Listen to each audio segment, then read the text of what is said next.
সকাল সকাল ঘুম থেকে উঠে রেডি করে নিয়েছি সোনাকে, তার কারণ সোনার আজকে স্কুল আছে এবং ওর আজকে এক্সামও আছে। তো ওকে স্কুলে দিতে চলে এসেছি। আর আজ কিন্তু আরও একটা বিশেষ দিন, সেটা হচ্ছে আজ হচ্ছে শিবরাত্রি। তো সোনাকে দিয়ে এসে স্নান টান করে রেডি হয়ে ওকে নিয়েও চলে এসেছি। তারপরে একদম শাড়ি টাড়ি পরে নিলাম, যাব হচ্ছে মন্দিরে জল ঢালতে। ও সবাইকে জানাই ভেরি ভেরি গুড মর্নিং। তো দেখো এখন আমি রেডি হয়ে নিয়েছি।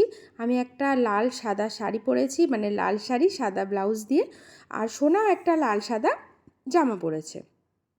তো সবাই মিলে রেডি হয়ে এখন চলে যাব বাবার মাথায় জল ঢালতে, কারণ সোনা বলে গেছিলো যে ও আমাদের সাথে জল ঢালতে যাবে। আর যেহেতু ওর 9:30টার মধ্যে স্কুল ছুটি হয়ে যাচ্ছিল, তো সেই জন্য ভাবলাম কেনই বা ওকে নিয়ে যাব না, স্কুল থেকে এসেই নিয়ে যাই। তো আমি, ও, মা একসাথে সবাই মিলে চলে গেছিলাম বাবার মাথায় জল ঢালতে। তো আমি যেহেতু আগের দিন করিনি, আমার শরীরটা ঠিক ভালো ছিল না, তো আমি সোমবারই করেছি।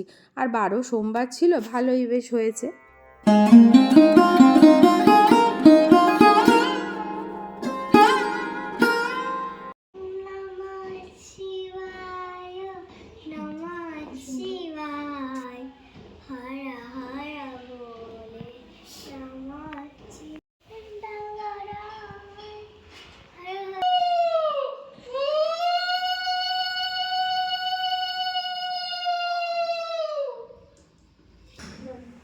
Om Namah Shivaya, Om Namah Shivaya, Om Namah Shivaya, Om Namah Shivaya.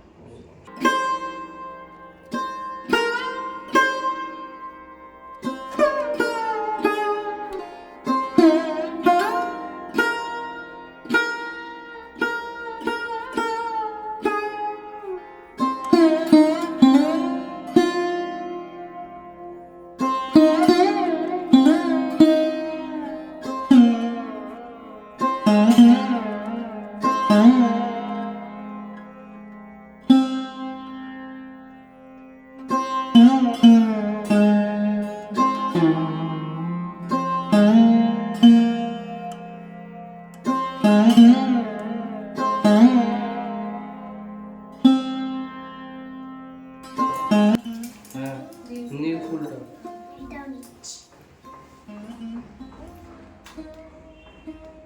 হ্যাঁ মাথায় নম করো।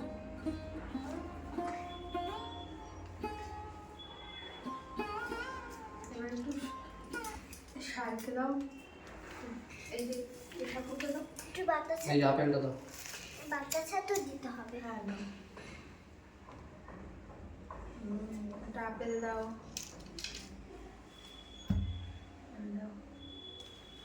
ঠাকুর খাও, ঠাকুর খাও, ভালোবেসে দিচ্ছি খাও। ভালোবেসে দিচ্ছি খাও।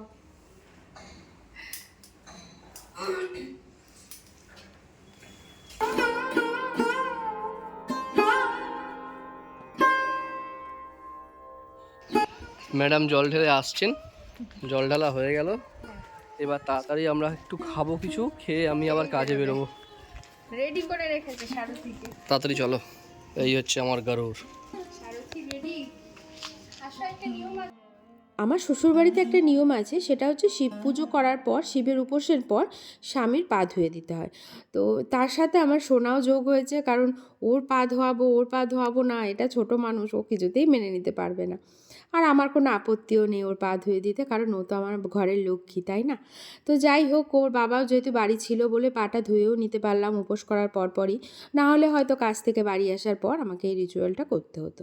তো এটা আমার শ্বশুরবাড়ির নিয়ম আছে, ঠিক আছে? এই নিয়ে তোমরা কিন্তু কোনো কমেন্টস করো না। তো চলো, ভিডিওটা কেমন লাগলো অবশ্যই কমেন্টসে জানিও। ভালো লাগলে একটা লাইক করো, শেয়ার করো।